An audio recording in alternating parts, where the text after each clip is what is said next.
Kerjasama negara-negara kawasan utara dan selatan. Kerjasama antar negara utara dan selatan merupakan rangka kerja dasar bagi pengembangan kerjasama antara beberapa negara maju dan berkembang di kawasan utara dan selatan dalam bidang politik, sosial, ekonomi, kultural, lingkungan, dan teknikal. Istilah utara dan selatan sebenarnya lebih bermakna ekonomis daripada geografis. Utara diidentifikasikan sebagai kelompok negara-negara maju, sedangkan selatan cenderung dialamatkan kepada negara-negara berkembang atau negara dunia ketiga. Negara-negara utara mencakup negara-negara maju yang terletak di Eropa Barat, Amerika, dan Kanada. Negara-negara selatan mencakup negara-negara yang terletak di kawasan Asia, Afrika, dan Amerika Latin. Negara-negara utara memiliki keunggulan dalam bidang ilmu pengetahuan dan teknologi. Negara-negara selatan memiliki sumber alam yang relatif melimpah, namun tanpa didukung oleh penguasaan teknologi. Dengan kondisi ini, kedua pihak menganggap penting adanya kerjasama utara-selatan atau hubungan dunia baru yang lebih adil. Hubungan tersebut harus berubah dari bentuk pemerasan oleh utara ke bentuk pembagian keuntungan bersama. Namun pada kenyataannya bentuk hubungan utara-selatan masih cenderung berpola dominasi subordinasi. Bentuk kerjasama itu hanya menciptakan kemakmuran bagi negara-negara utara. Negara-negara selatan masih mengalami berbagai kekurangan. Hubungan kerjasama ini diawali sejak diadakannya pertemuan antara negara produsen minyak dengan negara-negara konsumennya.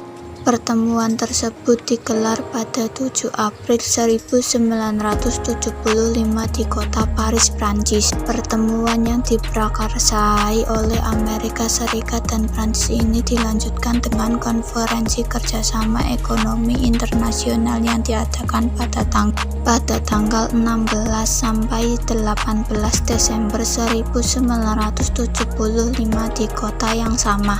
Tujuan kerjasama ini adalah: 1. Menghormati hubungan antara negara industri kawasan utara dengan negara-negara berkembang kawasan selatan. 2. Mengikutsertakan negara-negara berkembang dalam perundingan perekonomian dunia. 3. Membagi keuntungan secara adil dari diadakannya perdagangan internasional. 4. Menjaga perdamaian dan keamanan dunia. 5. Tingkatkan kemajuan dalam berbagai bidang. 6. Melengkapi kebutuhan negara. 7. Tingkatkan hubungan persahabatan antar negara. Bentuk hubungan utara dan selatan.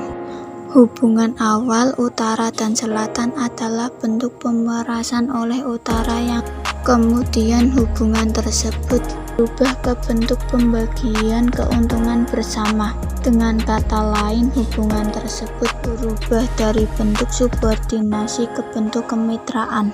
Namun pada kenyataannya bentuk hubungan utara-selatan masih cenderung berpola dominasi subordinasi yang hanya menciptakan kemakmuran bagi negara-negara utara. Negara-negara utara cenderung memaksakan model pembangunan terhadap negara-negara selatan.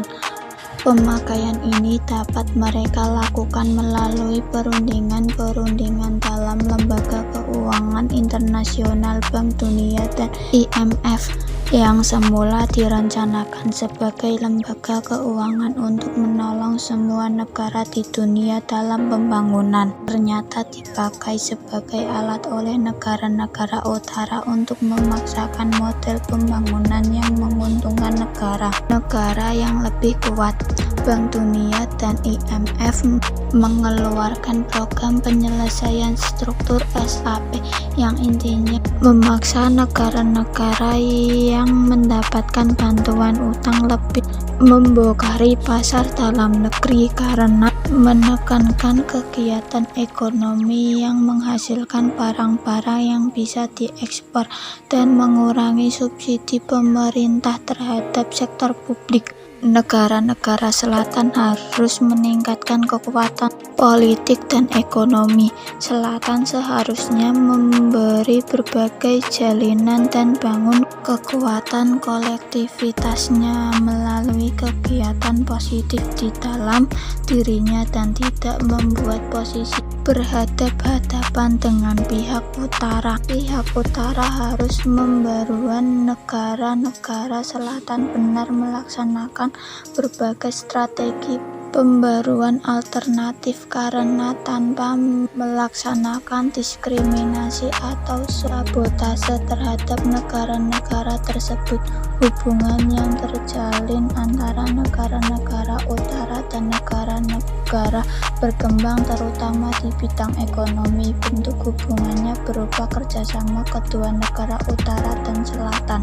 Negara utara akan menanamkan modalnya dalam bentuk investasi atau bantuan modal ke negara selatan. Negara utara kemudian akan mendirikan perusahaan-perusahaan asing. Nantinya keuntungan akan diterima kedua pihak.